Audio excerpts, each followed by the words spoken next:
بسم اللہ الرحمن الرحیم۔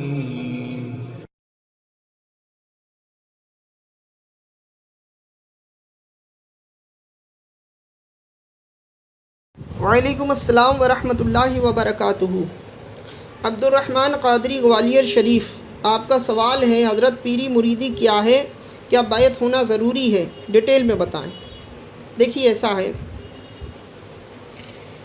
کہ پیری مریدی کیا ہے؟ تو پیری مریدی کا جو اصل تعلق ہے اس کے حوالے سے سرکار بغداد محبوب سبحانی قطب ربانی شیخ عبد القادر جیلانی رضی اللہ تعالیٰ عنہ کا ارشاد گرامی ہے، جس کا خلاصہ یہ ہے کہ مرید وہ ہے جو اللہ کا ارادہ کرے، اور پیر وہ ہے جو اس کو اس فانی دنیا کے جال سے نکال کر، نفسانی خواہشات کے جال سے نکال کر اللہ کی راہ پر چلا، اللہ تک پہنچا دے۔ تو اس کو گائیڈ کرنے والا ایک تو ہوتا ہے ظاہری گائیڈ کرنے والا، جو آپ کے ظاہر کو گائیڈ کرتا ہے، جیسے علماء دین ہیں اور جو ہے مفتیان کرام ہیں، یہ ظاہر کو گائیڈ کرتے ہیں۔ ایک انسان کا باطنی معاملہ ہوتا ہے، نفسیاتی معاملہ ہوتا ہے، تو اس کو گائیڈ کرنے کے لیے بھی کوئی چاہیے۔ جیسے ہر فیلڈ کا ایک ڈاکٹر ہوتا ہے، اسکن کا ڈاکٹر الگ، پیر کا ڈاکٹر الگ، ہر چیز کا ڈاکٹر الگ ہوتا ہے۔ اسی طریقے سے روح کا بھی کوئی ڈاکٹر ہوتا ہے۔ تو اسی روح کے ڈاکٹر کو یہ سمجھ لیجئے کہ جو روح کا علاج کرے، نفسانی خواہشات کے جنجال سے نکالے اور دل کو یاد خدا، خوف خدا سے بھر دے، اسی کو پیر کہتے ہیں۔ اور ایسا ہی پیر کامل ہے، اور پیر کامل کی بہت ساری شرائط ہیں، لیکن چند شرائط بزرگان دین نے جو خاص بیان فرمائی ہیں وہ یوں ہیں کہ پہلا اس کا عقیدہ صحیح ہو، دوسرا جو ہے اس کا علم صحیح ہو، تیسرا جو ہے اس کا شجرہ جو خلافت کا ہے وہ صحیح ہو، چوتھا جو ہے اس کا عمل صحیح ہو۔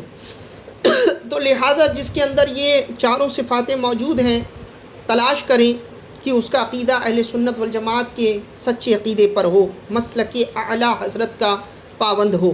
دوسرا، جیسے کہ پہچان کے لیے ہم کہہ دیتے ہیں مسلک اعلیٰ حضرت کا پابند ہو تو عقیدہ صحیح ہو۔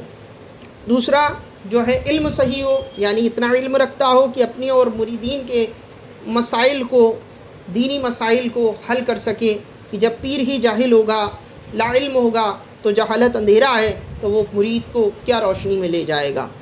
لہٰذا تیسرا یہ کہ پیر جو ہے فاسق معلن، یعنی کوئی گناہ نہ کرتا ہو، یعنی گناہوں سے بچتا ہو، حرام کاریوں سے بچتا ہو، جھوٹ، غیبت، چغلی، ویڈیوگرافی، تصویر کشی۔ ہاں یہ اور سن لیں، آج کے زمانے میں یہ بھی چیز جو ہے عام ہے، جبکہ اس پر اکابر علماء کا فتویٰ ہے کہ ویڈیوگرافی، تصویر کشی وغیرہ حرام ہے۔ تو اس سے بھی پرہیز کرتا ہو، تو گناہوں سے بچتا ہو، حرام کاموں سے بچتا ہو، نیکی پر چلتا ہو، چلنے کی تعلیم دیتا ہو، لوگوں کو وعظ و نصیحت کرتا ہو، برائی سے روکتا ہو، قرآن کے حکم کے مطابق اور بھلائی کا حکم دیتا ہو، تو یہ اس کا عمل۔ اب اس کا شجرہ جو خلافت کا ہے وہ اس سے لے کر حضور صلی اللہ علیہ وسلم تک متصل ہو، کہیں سے کٹا پٹا یا منسوخ نہ ہو۔ تو یہ شرائط بزرگوں نے بتائیں۔ پھر جب ایسے شرائط کسی کے اندر پالو اور پھر اس سے تمہارا دل بھی کرے۔ اب یہ تو ہو گئی شرطیں، ایک دل کا سودا بھی ہوتا ہے کہ زبردستی کا سودا نہیں ہے بیعت ہونا، کیونکہ میں بہت لوگوں سے اور اپنے چاہنے والوں سے، عقیدت مندوں سے اور یہ بات کہہ چکا ہوں کہ جہاں دل نہیں دیا وہاں ہاتھ مت دو۔ تو پہلے دل دو پھر ہاتھ دو، بھلے ہی چاروں چیزیں مل رہی ہیں، لیکن یہ کوئی زبردستی کا سودا نہیں ہے کہ ایک جگہ ہم خاندان گیا ہے تو ہم بھی جائیں گے، نہیں، سب چیزیں دیکھ بھال کے اپنے دل کا سودا بھی ہے کہ دل مل رہا ہے یا نہیں، اور پھر اس سے دل تمہارا جب مل جائے تو دل دے دیا پھر ہاتھ بھی دے دو، جیسا کہ بزرگان دین نے کیا کہ بزرگوں کو پہلے اپنا دل دیا پھر انہوں نے اپنا ہاتھ دیا۔ آپ تاریخ اٹھا کے دیکھیں، چاہے وہ غریب نواز ہوں، غوث پاک ہوں، اپنے شیخ کو، اپنے یار کو پہلے انہوں نے دل دیا۔ اسی میں آپ نے ایک سوال بات یہ بھی کی ہے، جو آپ نے سوال پوچھا ہے کہ کیا بیعت ہونا ضروری ہے؟ تو دیکھیے ایسا ہے، جیسا کہ میں نے ابھی آپ کو بتایا کہ روح کا ڈاکٹر ہوتا ہے، مرشد جو ہوتا ہے روح کا ڈاکٹر ہوتا ہے۔ اب انسان کے جو باطنی معاملات ہیں، حقیقتاً انسان کا سارا دار و مدار اسی پر ڈیپینڈ کرتا ہے۔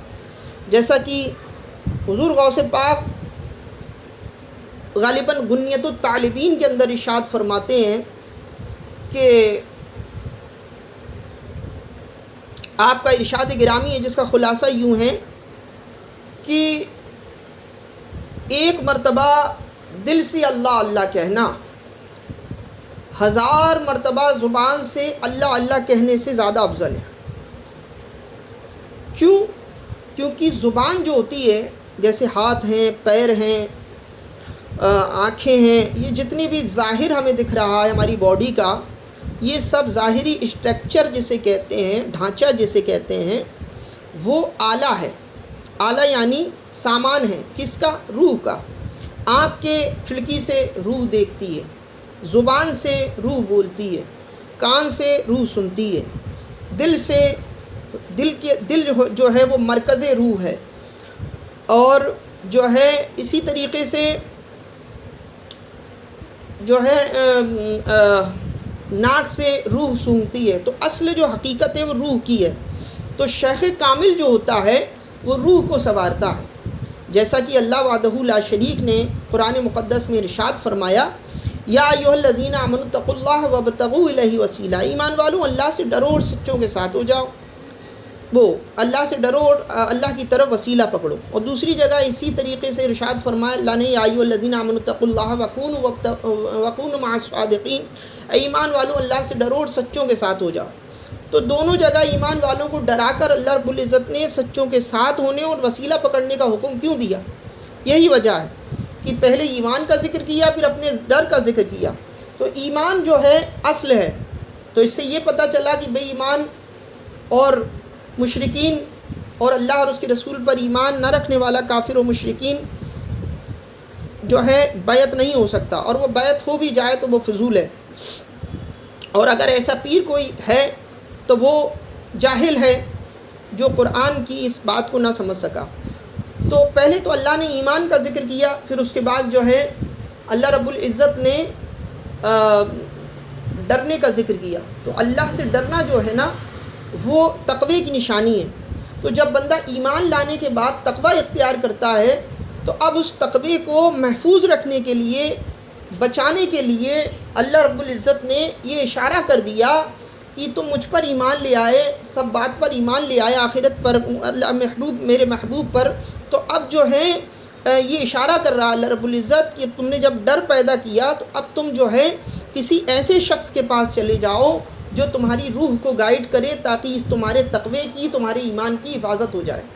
تو اس لیے اللہ نے ایمان والوں کو، ڈرنے والوں کو کہا کہ وسیلہ پکڑو، اور یہ ڈرنے والوں سے ہی کہا کہ ایمان والے اور جو ڈرنے والے انہی سے کہا کہ تم جو ہے اللہ رب العزت کے سچوں کے ساتھ، بندوں کے، سچے بندوں کے ساتھ ہو جاؤ۔ کیوں کہا؟ کیونکہ جس ایمان کو آپ اور ہم لیے ہیں اس ایمان کی حفاظت کے لیے، اس ایمان کی سیفٹی کے لیے جو ہے ایک رہبر کی ضرورت ہوتی ہے۔ تو رہبر جو ہے وہ راہ دکھاتا ہے جس سے کہ ہمارا ایمان اور عقیدہ محفوظ رہتا ہے، ہمارا عمل محفوظ رہتا ہے۔ تو اسی لیے جو ہے بیعت ہوا جاتا ہے۔ جیسا کہ ایک واقعہ پیش آتا ہے کہ شاہ راجے رحمۃ اللہ علیہ ایک بزرگ گزرے ہیں، تو ان کی نزاع کا وقت جب آیا تو شیطان ان کے پاس آ کر کھڑا ہو گیا۔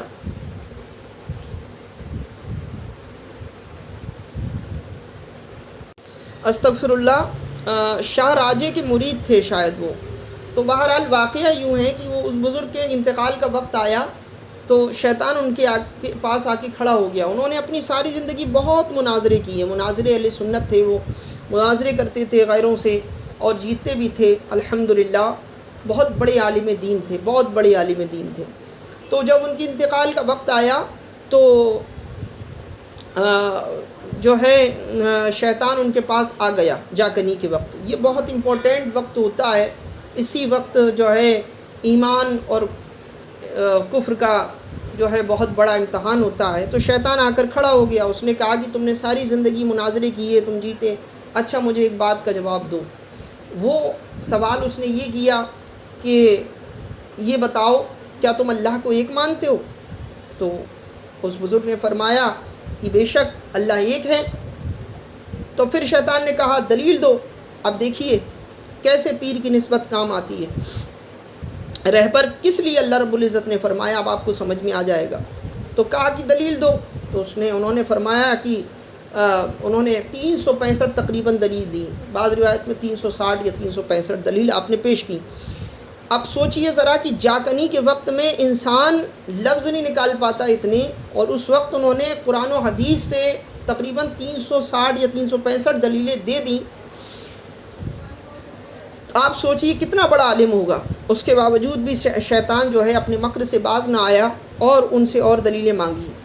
تو ان کے پیر و مرشد کہیں دور بیٹھے وضو فرما رہے تھے. انہوں نے مشاہدہ کیا جو ہے، تو اپنی نگاہ باطنی سے دیکھا کہ میرے مرید پر جو ہے جاکنی کے وقت شیطان حملہ کر رہا ہے، اس کے ایمان پر خطرہ آ رہا ہے، اور یہی وقت ہے کہ اگر اس کا ایمان یہ اچک لے جائے گا تو یہ ساری زندگی کی محنت برباد ہو جائے گی. تو لہٰذا انہوں نے وہیں سے اپنے مرید کی مدد فرمائی اور فرمایا کہ کہہ کیوں نہیں دیتا کہ میں بغیر دلیل کے اللہ کو ایک مانتا ہوں.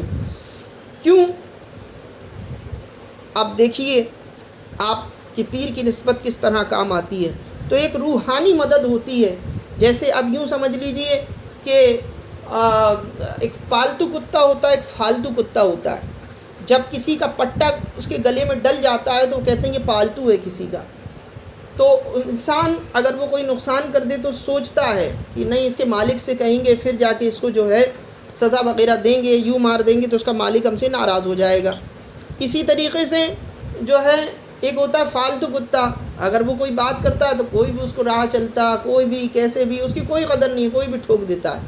لیکن پٹے کی یہ نسبت ہوتی ہے کہ نسبت کا پٹا اگر کسی کے گلے میں پڑ گیا تو وہ نسبت کام آتی ہے. جیسا کہ راہ میں جب کوئی دشوار مقام آتا ہے، جانے کیا بات ہے کہ لب پر تیرا نام آتا ہے. یہ بات کسی ایک وقت کے لیے موقوف نہیں، جس سے نسبت ہو وہ ہر حال میں کام آتا ہے. تو اسی طریقے سے جب ہم بزرگوں سے نسبت رکھتے ہیں، وعلیکم السلام،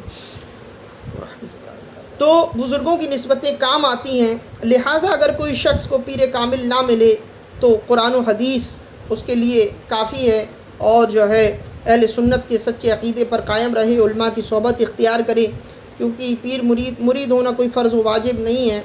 لہٰذا یہ بہت اچھا عمل ہے جس سے کہ روح کی بیماریاں ختم ہوتی ہیں، روح کو جو ہے روحانی غذائیں ملتی ہیں، روح فربا ہوتی ہے، نفس مرتی ہے، اور روح جو ہے اللہ کا قرب پاتی ہے. اور اصل ہے اللہ کا قرب، اور شیخ کامل اس کو اللہ تک پہنچا دیتا ہے. جس طرح غوث پاک اٹھے تو حضرت غوث پاک نگاہ اٹھائی تو چور کو ابدال بنا دیا. خواجہ معین الدین چشتی رحمۃ اللہ علیہ نے نگاہ اٹھائی تو قطب الدین بنائے. قطب الدین نے نگاہ اٹھائی تو فرید الدین بنائے.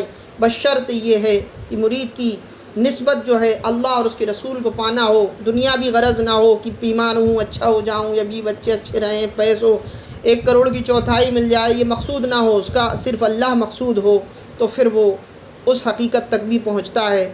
باقی اس متعلق یہ فقیر بہت کچھ کہہ سکتا ہے، لیکن اتنا ہی کافی ہے. امید ہے کہ آپ کو سمجھ میں آیا ہوگا. اللہ رب العزت ہم سب کو شیخ کامل کے ہاتھ پر بیعت ہونے اور ان سے استفادہ فیض حاصل کرنے کی توفیق عطا فرمائے، بالخصوص شہنشاہ بغداد غوث پاک کے سلسلے میں، کیونکہ اس سلسلے کی جو برکتیں ہیں وہ اور کسی سلسلے میں نہیں دیکھی جاتی، کیونکہ یہ سلسلہ بھی ولیوں کے سردار کا سلسلہ ہے.